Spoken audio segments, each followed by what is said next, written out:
Good afternoon. Welcome and thank you for joining today. As I mentioned earlier, my name is Krista Lucenti. I'm a Trade and Integration Specialist at the IDB in Trinidad and Tobago. And together with my colleague Derek Fayou, we're the coordinators of the Community of Practice on Port and Trade Logistics. This is our third webinar in a series dedicated to the Caribbean maritime transport sector. Today's webinar is entitled Logistics Hubs, Catalysts for Economic Growth and Investment. We hope that it will offer an insightful look into significance and value of logistics hubs as sophisticated investments and tools for advancing competitiveness and economic growth. Please allow me to briefly introduce our moderator and panelists. Our moderator today is Dr. Donald Ratliff. Dr. Ratliff is a Regents Professor Emeritus in Stewart School of Industrial and Systems Engineering at Georgia Tech and Co-Executive Director of the Georgia Tech Panama Logistics Innovation and Research Center. Dr. Ratliff's research and logistics competencies include intermodal network design, supply chain integration, shipment planning, logistics performance measurement, and container port operations. Dr. Ratliff currently serves as the chair of the World Economic Forum's Global Agenda Council on the Future of Logistics and Supply Chains. Our panelists today are Carolina Navarro Correcha, is the project manager of research, development, and innovation at Fundación Valencia Port. She's been involved in national, international, and EU projects on port quality management, maritime port logistics, intermodal transport, trade logistics, trade facilitation, and information technologies. She has taught at the University of Valencia and led courses and seminars offered by the IDB and CEDDT Foundation. Our other panelist is Demóstenes Perez. He is the General Manager of Logistics Services Panama. Mr. Perez is a member of the Board of Directors of GS1 Panama, an organization dedicated to the development of regulations and standards for logistics and supply chain. Likewise, he's a prominent member of several public-private initiatives focusing on maritime transport and logistics, contributing to the development of the country's overall logistics strategy in the context of the canal expansion. I'd like to turn this over now to Dr. Ratliff. The structure of the presentation is actually going to be we'll have, Eric, can you, yeah, thank you. We'll have first a conceptual review, which will be done by Carolina.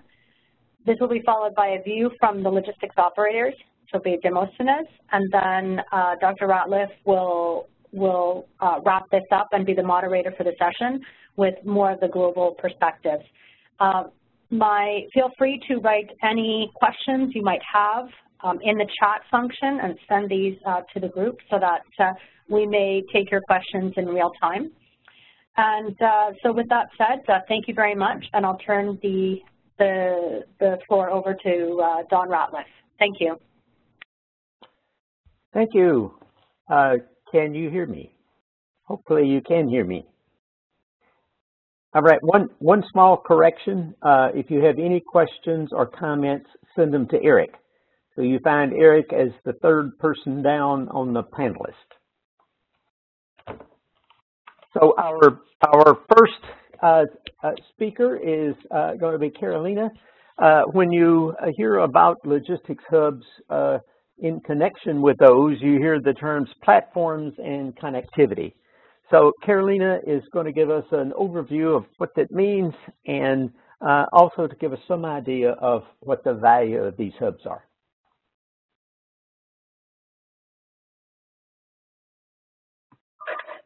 Thank you, Don. Dear all, first of all, I want to thank the IDB for the invitation of this webinar. I'm going to try to explain some conceptual keynotes about the concept of logistic hubs and its relation with the ports. I have also to apologize my English. If someone doesn't understand something, please let us know and I will try to repeat. Please, I will do my best. Then, in this short intervention, I'm going to try to answer some questions. That is, why are logistic hubs important for the global logistics and trade? What is the role of hubs, logistic hubs, in relation to a seaport? What are the different kinds of logistic hubs for a seaport? And what are the main functions of each of these logistic hubs for a port? Then to start justifying, I'm going to start justifying the need of these logistic hubs, and is known during the last 2 decades, worldwide container transport has grown very rapidly. Globalization, economic growth, and the rising Chinese economy has boosted flows of goods from one continent to another continent, and this has significantly affected the development of the container transport. This trend has led shipping companies to build bigger vessels and use some ports as main hubs. All the containers need to be distributed from these hub ports to other ports using feeder vessels, that is what we know as a hub and spoke system, or to the hinterland by land transport. In this trend, the container market has made ports that are more congested. This is one of the main issues for ports, not only for ports, but also for other many actors that are involved in the supply chains that are facing the consequence of this congestion. Ports can increase the capacity by physically expanding the existing ones, but this is a considerable cost and effort. Other options include adding conventional equipment or improving the productivity by new forms of technology, work organization, or by information systems. Another way in which ports can exploit know-how in order to pursue their strategic goals is to participate in the development of a network of inland terminals. For the reason, inland distribution is becoming a very important dimension of globalization, maritime transportation, freight distribution paradigm. Much of the efficiency and productivity of freight transportation is increasingly derived from port-hinterland relationship. In such context, logistic integration and network orientation in a port and maritime industry are redefining the functional role of ports in value chain and have generated new patterns of freight distribution and new approaches to port hierarchy. In this context, is introduced the concept of regionalization that was introduced by Noteboom, that underlines the emergence of new relations between port terminals and their hinterland.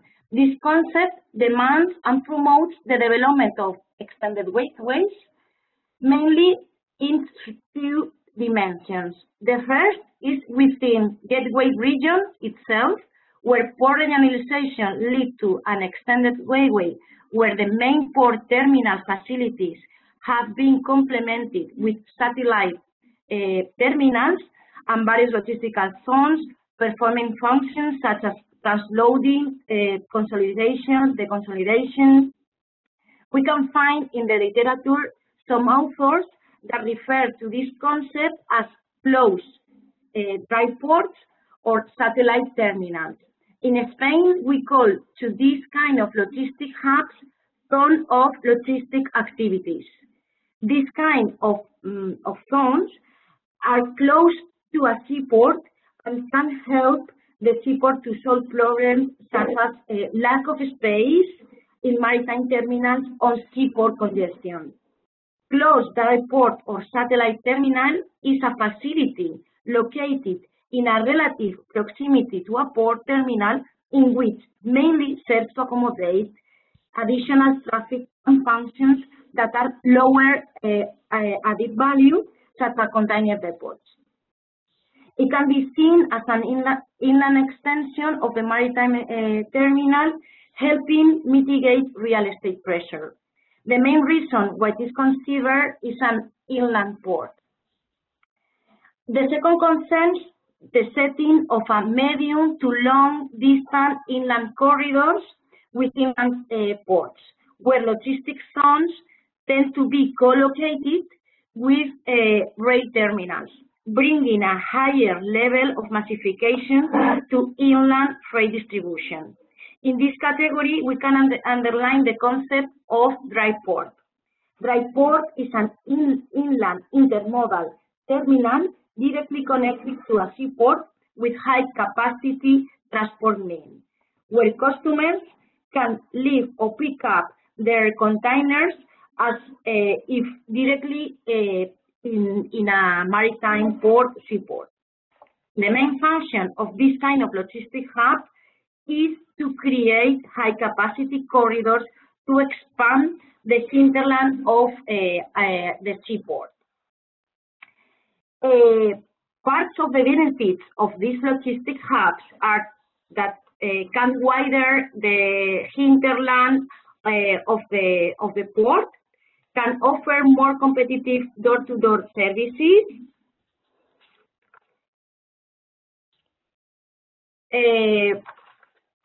relieve seaport congestion, improve seaport interland integration, shift volume from road to more efficient transport modes that are less harmful, as it is the rail, to develop new and more competitive rail or barge infrastructures and services between seaports and the hinterland, develop inland connections and transport solutions according to the expected of seaport extensions, optimize terminal yards, reducing time containers, the time that the containers are stocked on the terminals, make goods handling more efficient in seaports, improve the reliability of terminals, increase the competitiveness of intermodal transport, facilitate improved logistic solutions for shippers in port hinterland, make optimum use of infrastructure, reduce road congestion, reduce intermodal transport costs, and finally, reduce the environmental impact. Next, please. In order to achieve all this complete integration of the hubs from the physical, operational, and information perspective, is necessary to have suitable infrastructures. That means, for instance, rail connections, to have sufficient freight volumes in order to justify the creation of these high capacity corridors, and of course to have efficient cooperation between all the actors involved in the supply chains. But also we will need the cooperation between all the actors that are involved in the creation of these logistic hubs, that they have different roles and different interests. For instance, the public authorities, the first goal is based on the need to attract logistic activities and to develop the local economy.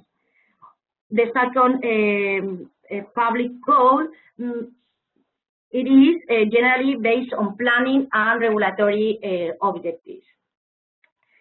Regarding the port authority, its roles can differ from one port to another, but they mainly have to act as facilitators.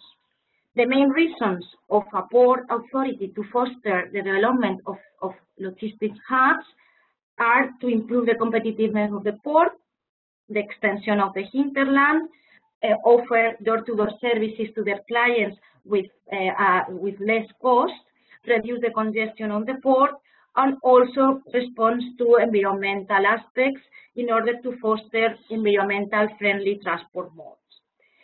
Port terminals may have also direct interest in inland intermodal terminals to work in a complementary way to release port terminal congestion.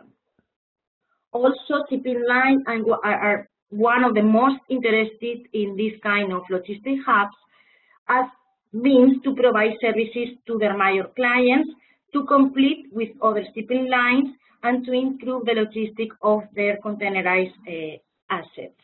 But they have to overcome some barriers because they have unequal distribution of the cost of benefits of this kind of solutions.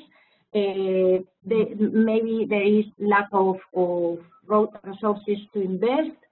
Some of the actors are sometimes reluctant to participate in new strategies, and it's necessary to have a leader in this process.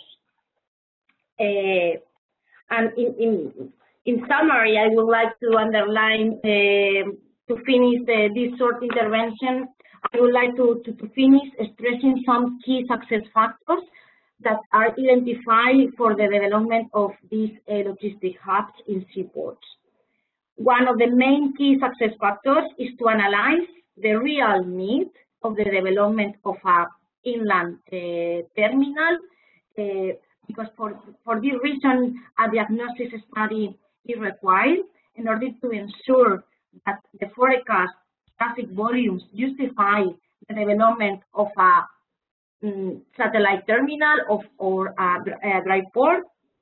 And secondly, the role of the public authority, for instance, the port authority, or a private operator, for instance, a terminal operator, is crucial in order to ensure the development of a logistic hub, as well as making a strong marketing plan.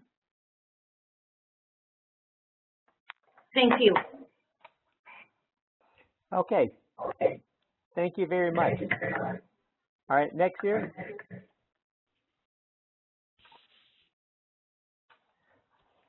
All right. Now, Demosthenes is going to give us an overview of what makes hubs attractive to logistics service providers and to other logistics stakeholders, and what are the criteria that you need to look at in terms of where you locate a logistics hub. So, Demosthenes? He's on mute.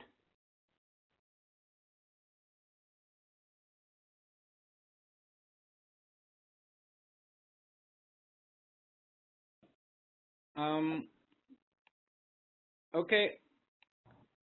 Now. Okay, I am. Thank you, Don. Thank you for the team for inviting me to this interesting webinar. As you mentioned before, basically I'm a practitioner on regional distribution centers, and the company I manage here in Panama in the Colón Free Trade Zone. We receive requests from many worldwide companies that are looking to have regional hubs for Latin America. And I will try to explain the reasons why these companies come to this area and what kind of solutions they are looking for.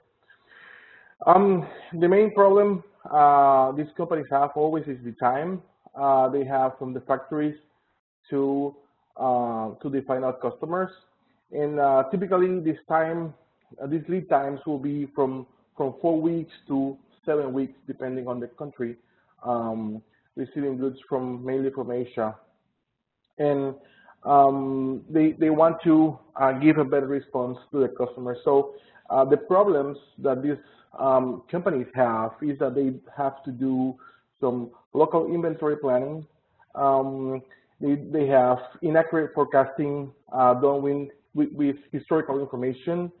Sometimes they face to have small production runs, delay delivery time, higher freight for smaller shipments, because all this amount of markets in all Latin America, they will request small shipments per country, and factories have to divide out those in small shipments, raising the cost of the shipments. And other problem they typically found at the beginning, I said, is the reaction time to market. They have a very low visibility of the supply chain, and poor visibility on delivering their goods to their customers due to these big times. Sometimes companies show us that they have stockouts or, in the contrary, excess of inventory due to these local planning for the countries. So they need to have very high inventory levels per country, raising all these costs. And they are looking for reduce those working capital costs that are people, rent, and all what is involved in having an operation in these kind of countries. So after we design a solution, and especially if we found that they really need a regional hub, we can reduce the transit time from the moment they put the order to the moment they deliver, or the final customer receives the order, from 2 to 9 days instead of the first 4 to 6 weeks. So the advantage of using the hub is really good for them in terms of the service. They also make a regional planning instead of a local planning. They can, as I said, immediate reaction to the markets, to the customers, depending on the industry. For example, fashion or technology, the sectors are requesting to them to react very fast to different kind of products the market is asking for, and they can do that using a regional hub. They can have a very good flexibility of the inventory allocation per country. That means that if you have an inventory plan for a specific country, and for some reason that country have a economic problem, a political problem, or the market doesn't like the product, whatever, you can choose other destination for that specific product, because being in a regional hub will give you that availability. A very important advantage is that these companies, they reduce the import and nationalization cost due to the bigger or smarter shipments they send to the final countries. They will require less inventory on hand per country if they decide to keep a local distribution center, and they will have the capacity to do local deliveries to the point of sale, bypassing local distributors, or again having their own facility there. At the end, what they win is to have a total control and visibility of their supply chains.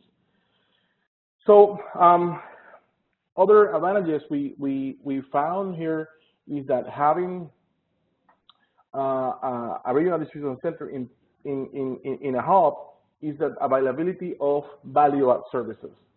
In Latin America, we deal typically with more than 20 countries, and all those countries have different customs regulations, different health ministry regulations, and some other non-tariff barriers.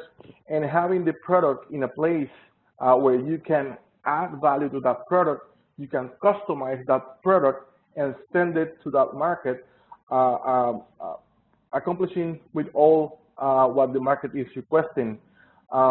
Those services go from labeling to insert information. Important to mention that we serve countries that speak 3 different languages: so Spanish, English, and French. And sometimes we need to customize products on those specific languages, and that can be done using the benefits of having a hub. So many value-add services can be performed, having that need of the market with a very short term of to deliver the product to the final customer. Next. The criteria used for these customers for having a hub, a regional hub, is basically the geographical location. As I mentioned before, the time to customer is vital, because you need to be the closer to your final customer possible. It's not the same to having a product that can be delivered in, let's say, 9 to 10 days instead of a month. that make a huge difference in regards of the sale and the presence of a brand in the market. So that's very important at the moment of choosing a hub. The connectivity and the connections. This is very important again. You need to have availability of frequencies, maritime services to support many different lines. And also, if you have availability of other services like air shipments and also ground transportation, those will be crucial because you can have a variety of services on to offer to your final customers. Also, it is important on those services to have also options, different options to go to the same destination. I mentioned different ports, different shipping lines, different airlines, reaching the same destination that will give you more competitivity and a better service to your final customer. You will need a facilities, so availability of infrastructure and people to work on those facilities for not only for the regular warehousing operations, but also for the value-add services. It's very important. And also these facilities should accomplish with international regulation for safety and construction, because multinationals typically will ask you for accomplish insurance policies and different other industrial security requirements. So this is very important. The availability of logistic professionals, of course, who will take care of your shipment, who will take care of your processes, is very important. Each hub should be developing educational systems that create more professionals who will be able to deliver the services to the users of the hub. Of course, the public cooperation with the public-private cooperation, having those policies that will have, let's say, very good politics and processes and customs and Ministry of Health and any of the other processes that will require the freight to be delivered on time with the proper documentation. And the certifications, like, for example, the AEO certification as a country that will add extra security to the shipments and will ease the import processes in the different countries. It is very important to have your product in a hub that have a political stability and also a stable currency, because your product will be under those two different factors that can affect your business. So it's very important to have those safety measures taken. The hubs should be accompanied by free zones, the special economic zones that allow those inventories that will be held in those hubs without paying taxes. That will give you the benefits of move the goods to different countries and have that availability I mentioned before. So special economic zones is a very important component of every hub I mentioned. And it's important that the environment that is close and in the hub should be focused on trading, because typically the markets will ask for different trades and lines, and the idea to offer services is very important to have on site, and also experience. A hub will not just start one day and will be performing well next day or next year. In the case where we have more than 60 years working as a hub, and that will give us a lot of experience to serve our customers and also as a country to support the need for services. Important to mention, in our case, in Panama, we have the canal that gives us all that connectivity, and we are working, the government and the public sector, to reinforce all what we are offering to our customers.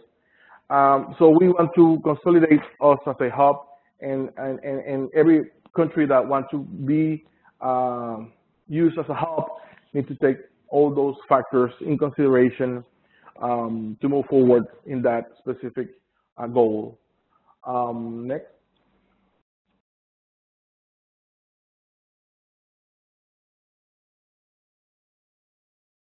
Oh, thank you. Okay, I should give just a second of background of my perspective on this. I spent the last 6 years as either a member of this Logistics Council for the World Economic Forum, the last 2 as the chair, and also about that same period of time as the executive director of the Georgia Tech Logistics Center in Panama, which is the technical arm of the Panama Logistics Cabinet. That's my perspective in looking at these. In terms of the World Economic Forum, there are 2 themes. Next slide. There are 2 themes that have been the dominant themes over the 6 years that I've been involved. One is with regard to what the issues are with the public sector, particularly in trying to invest in infrastructure. And as you know, hubs, there have been some very successful hubs, and there have been some very spectacular failures in terms of hubs. And in looking at what caused both the successes and the failures, the thing that seems to stand out is what we call supply chain thinking. Supply chain thinking has now been around for almost 30 years, and there are 2 big elements of supply chain thinking. First, I should say supply chain thinking is predominantly in the private sector, not the public sector. And the 2 fundamental notions, one is to look comprehensively at what you're doing. That's where the chain part comes. So if you're looking at building a port, you wouldn't just look at the port. You've got to look at all the infrastructure around the port. You've got to look at where the product's going to come from. You have to look at the products, all of those kind of things. The other is analytics. Over the last 30 years in logistics, we've moved from people making decisions based on insight to making decisions based on analytics. And big, successful multinational companies in this day and age will seldom make a decision that's not based on analytics. Having said that, the public sector does very good analytics for things like determining whether the structure of a port will work or whether the water flows will work, but not so much analytics in determining whether or not there is enough volume there to actually be successful. So the one recommendation of the council was that there be more of this supply chain thinking that went into these decisions. And here I just put some bullets that are examples. If you're looking at your own country and you're trying to decide if you could be a competitive hub location, then the question is for what product domain? Hardly ever is there somebody who's good at all product domains. What kind of infrastructure would be required? Certainly, if you're going to be a hub that involves ship-to-ship container movements, you've got to have depths and cranes and all those kind of things. What kind of people are you going to have? You need a different kind of people if your product is food than if your product is electronics. And what kind of technology are you going to need? So all of those things are important. There's the question of justifying the investment required to enable hub development. And there really are 2 places this has to be justified. One is to the country. because most of the time the country is going to have to at least contribute to the investment, and the other is to the investors. And so just because it seems like a good idea doesn't necessarily make it one, and it doesn't necessarily mean that investors are going to put their money into it. So analytics are required for both of those. And then the third one is convincing companies to establish hubs. Everything that was just discussed with regard to companies is all true.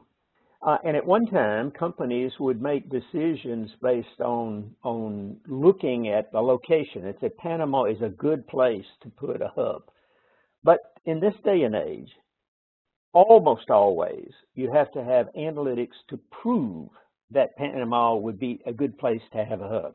And the reason is that having a hub is not all advantages. There are some disadvantages. The biggest disadvantage is that in general, it's going to take more transportation cost and more handling cost if you run everything through a hub than if you run it directly. So you have to convince companies that they should have a hub, and if they're going to have a hub, why have it here? So that's one of the things that we do in Panama is we try to do the analytics associated with convincing a multinational company that A, they should have a hub, and B, they should have the hub in Panama. Next. The second big theme is to understand what is called industry digitization. The fact is that almost every industry is affected by the fact that everything is becoming digitized. And the logistics industry is affected more than any other industry. And so any country that wishes to be a hub location has to understand that this is going to be the trend of the future, and you simply are not going to be able to have companies have your location be a hub unless you have good capability to handle digitization. And among the things that this means is to have very good automated trade facilitation. It means good transaction platforms, good single windows, something that's easy to use. More and more companies want to get their products in and get their products out easily. They don't want to have a huge amount of complexity associated with doing that. A second is status monitoring. Companies are less and less inclined to take risk. So they want to know what the status of the hub is. And there is very, very good technology and more coming every day that makes this possible.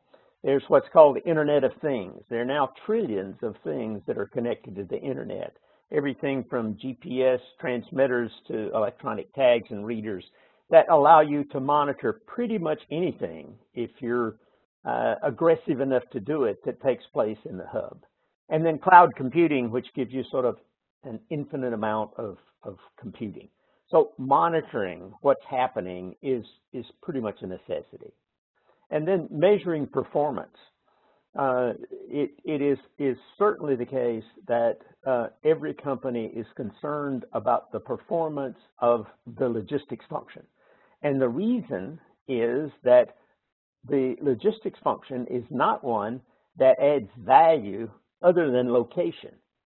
So if you have something stored somewhere, it's not getting more valuable. It's generally getting less valuable. So the longer it stays in the port, the more it costs, and there's no real value for it staying in the port.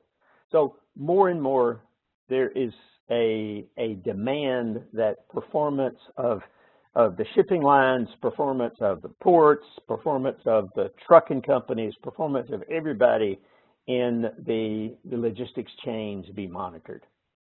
And then the notion of integrated planning is more and more prevalent in the big companies.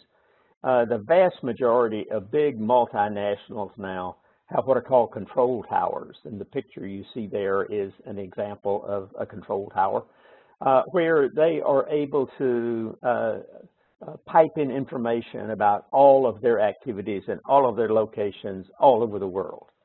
And there is an opportunity for countries to do the same thing.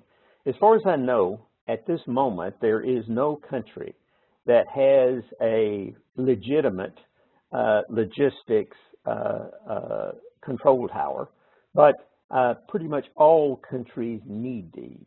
And then dashboards, ways to keep score, to know how well you're doing and where you ought to put your emphasis. Let's go to the next one. So what's going to happen in the future? Well, for logistics hubs, the hubs are going to have a provable value proposition. So it is not going to be enough. Demosthenes gave a very good argument, and I've heard him give this argument to companies about why they should establish a hub. And with the arguments he gave, he can get them interested. But if you want to close the deal, you have to be able to prove that your value proposition is good. Country-level control towers are one way to try to do this, because control towers enable countries to demonstrate that their logistics performance is good, not just to claim it's good. Make hub performance visibility available. There has not been a lot of openness either with the shipping companies or the ports or anybody else about exactly how well each piece is performing. And that is becoming essential, particularly if it's going to be a hub location. What we call frictionless transactions. We went from paper transactions to paperless transactions. And certainly frictionless means they're going to be paperless, but frictionless also means they're going to be easy, that there's not going to be a lot of effort required to make these transactions. So that means much more standardization, much more effort to make it easy for people both to use the systems, the platforms, and to understand them. Product visibility. Product visibility is pretty good in a lot of places. The one place that products visibility goes away is when it gets captured by the public sector. So if it gets a hold put on it because of a customs issue or any other kind of government issue, often you have no idea what's happened to your product. And companies find this unacceptable. And the last, I think, is this idea of logistics analytics as a service. The question of whether a company should locate a hub in a particular location is a complex analytical question. And even big companies often don't have groups of people with the expertise to do this. So it's one of the kinds of analytics that more and more is going to be provided as a service, simply because you don't need to locate new hubs all the time. You just need to do it occasionally. So the hubs are going to have to encourage something other than just the physical part of the service. So with that, I'll stop and we will have a few questions. I think we already have a few questions. So let's see where to start here. Demosthenes, somebody wants to know whether the expansion of the Panama Canal has had any effect on development of logistics hubs in Latin America. And I'll add, do you think it will have?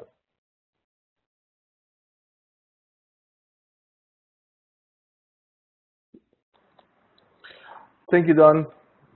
Well, I should say that the canal itself won't be the reason for establishing a hub. We have seen that bigger ships are coming now. Every month we are just breaking our own records, crossing the canal with bigger ships and more containers and the other services. But Actually, I think that what is going to be the factor that will define where the hubs will be the shipping lines and all what is going on there in that industry with all the alliances and the cooperation, because at the end they are who decides where to send the services.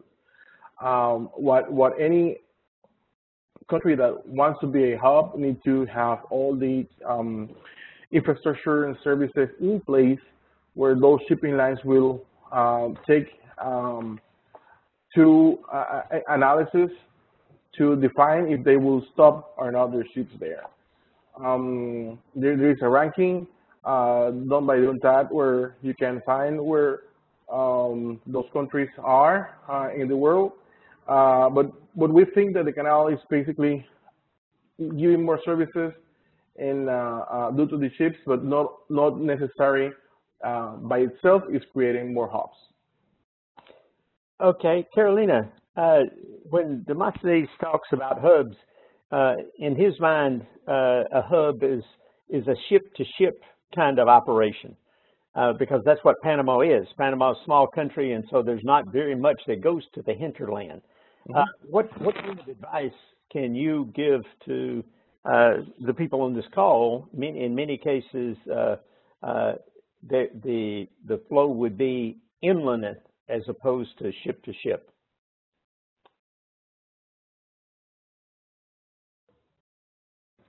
Don't excuse me because I didn't hear you very well. Can you repeat the question? Yes. If you're looking at a logistics hub where you have sea on one side and land on the other, what kind of advice would you give the people who are looking at developing hubs, which are not ship-to-ship hubs like Panama, but are more hubs to encourage consolidation of shipments that are going to either come from the hinterland or go to the hinterland? Ports are always different, and the necessity for the creation of logistic hubs should very well justify. From my perspective, as I mentioned during my intervention, I think the first thing that a port has to do is to make a diagnosis, to make a benchmarking in order to know how to improve its competitiveness. It should know if there is enough freight transport volumes in order to justify the creation of these high-capacity corridors, and to select if the problem that the port has is more related with the port congestion. That will mean that maybe they need somehow of satellite terminal, or in case that they need to expand the hinterland connections, maybe they can think about if they have enough leadership, enough infrastructures, enough commitment in order to foster the development of this kind of infrastructure that is a dry port. Okay, and a follow-up question is, if you're going to you will need financing for all these things.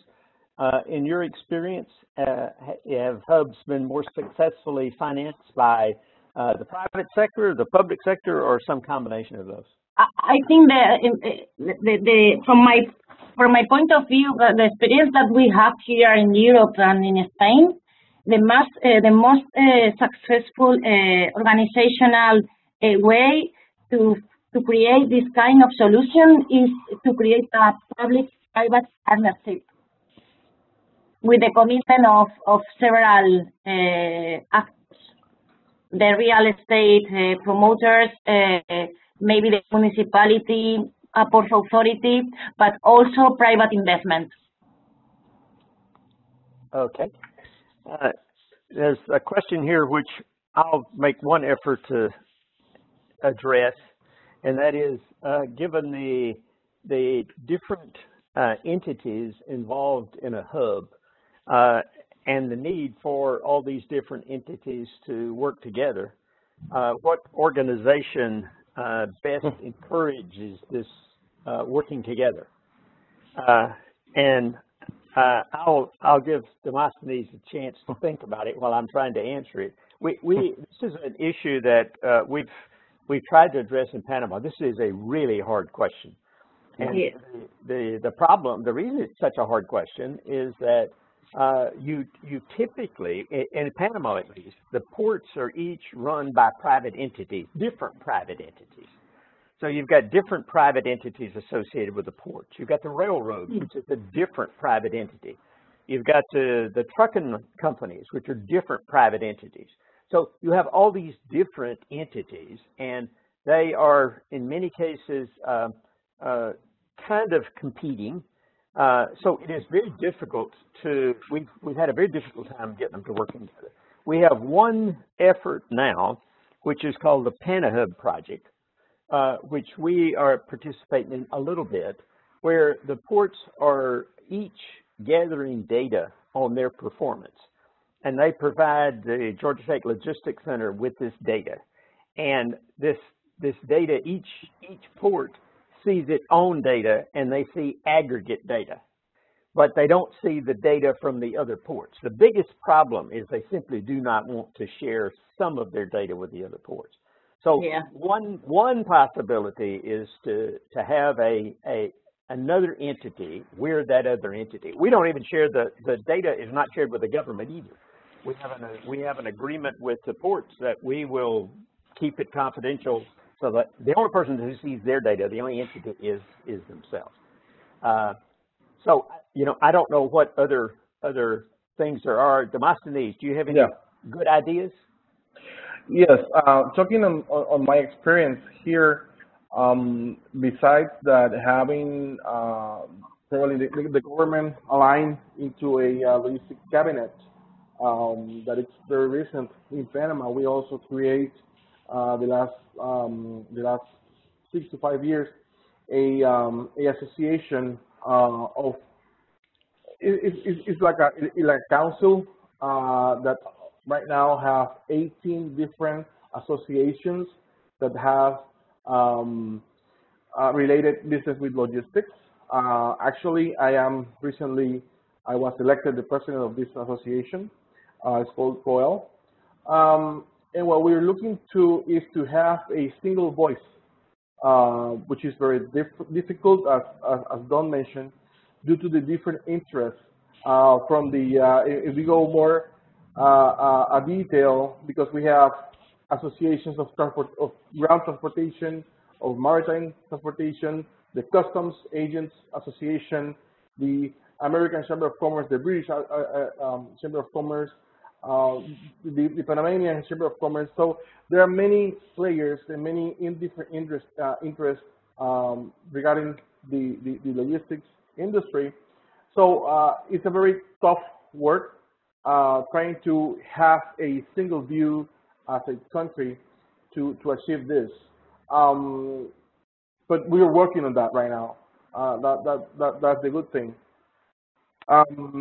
We are working very close with the different big players, private sector, public sector. In Panama, the public sector have like 2 different big ways. The canal, for example, is a public government enterprise, but it's handled as a private organization, and also the government itself, which, as you may know, has many different players in different areas to cover. So it's indeed a tremendous effort to have a single vision on the logistics hub creation and development. But we still have a lot of work to do. Carolina, do you have examples of people that have been successful in facilitating this collaboration among entities at hubs?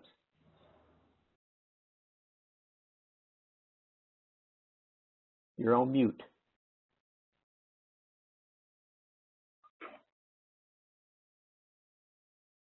Yeah. Oh, back on mute. Can you hear me now? Yes, I can hear you now. Sorry. I have some successful cases of logistic hubs here in Europe. For instance, the Madrid Dry Port, that is a public partnership that includes the main port authorities that are connected with this dry port, and also a central authority, a national authority, and some other private companies. And we have another examples in Europe, but this is the closest example that I have, and it was fostered by the port authorities. Okay. There's another question of someone who wants to know what countries have implemented and are actively using control towers to provide value to the sector. I don't know anyone yet who is really far along with doing this. Maybe some other people do. In Panama, we are working. It turns out that Panama is. I don't know if Panama is unique, but one of the big ports, Port of Balboa, is right there in Panama City. So the Port of Balboa conflicts with traffic in Panama City. So in terms of moving containers to and from the port, you have to take into account the movement of people in the city. So those things have to be integrated. Panama City, there is a control tower for the bus system. There's a control tower for the metro system. There's a control tower for what's called ATTT. That's the people that control the traffic lights. Yeah. And then there's a control tower for the Panama Canal. And what we're trying to do is to bring together at least the ones for the buses, for metro, and for the traffic, and integrate that with what's going to happen with shipping at Balboa. Obviously, it's a much bigger problem if you've got ships that are coming in and you need to unload and get the product out. But the use of control towers is relatively new, even for companies, although virtually all big companies have them. There are several of them. Unilever, for example, has a very big control tower in Panama. They have about 5 or 6 around the world. And so there's no question about the technology for doing it. I think the question still with regard to countries, not companies, is mostly the value proposition. For companies, they see the value, so it's not so much an issue. For countries, it is not as easy to demonstrate the value because they don't have a lot of options yet where they can go and see what other people are doing in this area. Okay. I guess for either one of our panelists, what do you see as let's start with Demosthenes. What do you see as the biggest issue if you're a country and you want to be a logistics hub? What do you think the biggest issue you have to face is? Well, I need to talk about my own experience here. The biggest issue is to have all the different players. I mean, private players and government players. You mentioned the different ports and all the different government agencies that have relation with the logistic processes. And the challenge is to have all those offices or players interconnected because all the processes may be delayed or sometimes lost in communication, and the traceability of a shipment in a hub is key. You need to know exactly when a container was delivered from the inbound port, where was storage, if for some reason the cargo was sent to a distribution center and was available for any value-add services and then shipped back. All those processes should be showed let's say, in a control tower, as you mentioned. So for me, that's the biggest challenge, because in that kind of interconnectivity, you can have security measures with the cargo. Now, with all these security issues we are seeing worldwide, we need to have a lot of control and traceability of every shipment we handle through the hub. So that's the importance, I think, and that's the biggest challenge for developing countries.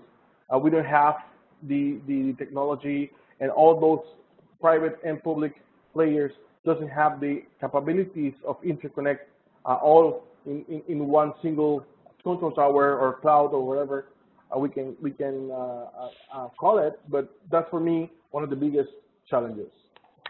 Okay, we have time for one more question here. So, Carolina, I'll ask you. We have made this movement to much bigger ships, container ships. Yeah. Do these much bigger ships will they create more of these logistics hubs or fewer of these logistics hubs? Well, I don't know exactly what is going to happen, but it's clear that logistic hubs play a key role in this container market, because as I previously mentioned, the ships are getting bigger. Then they can berth in any port due to the dimensions of the vessel. They have to select in which port they are going to stop and make their operations. That means that maybe they are going to make less calls, but they are going to have more movements in each port. That means that this port is going to have more containers. Maybe they are going to be moved by feeder vessels to be distributed to another country, to another port. But maybe this container has to be distributed with in the hinterland. In this context is in which logistic hubs play a key role, because we have to connect in a very efficient way ports with hinterland, not only with trucks, but also with other connections by rail or barge in the countries that they have river, in order to offer high and competitive services. That's what I think that is one of the reasons that depend on the port and the situation. Okay, I agree. I think it appears that that over time there will be more big hubs, but probably there will be an evolution of smaller hubs. Okay, I think I still have time for one more question. I'll ask Carolina again. How easy is it for government to invest in logistics hubs?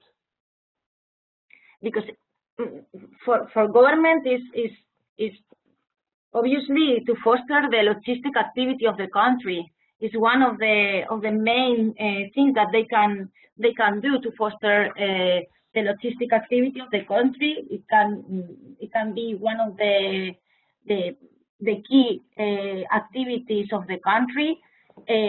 Also can respond to a statistical plan, regulatory, or in order to plan the land of the country. And these kind of logistic hubs also create employment, incomes, tax, and of course is one of the reasons that they can have for this kind of logistic hubs. Okay. To foster the competitive of the country regarding logistics. Okay, great. Well, I'd like to thank the panel. I thought it was a very good discussion. If you have any Other questions? Eric, I'm sure you have Eric's email, so if you email to Eric, we will try to get them responded to. Is Krista still with us? I am. Thank you, Don. I want to thank our panelists today, Carolina and Demosthenes, along with Don, both our panelist and moderator for today's discussion, which I found very interesting. I'd also like to thank the participants who joined us today, and we'll be in touch soon with regards to our next event. Thanks so much.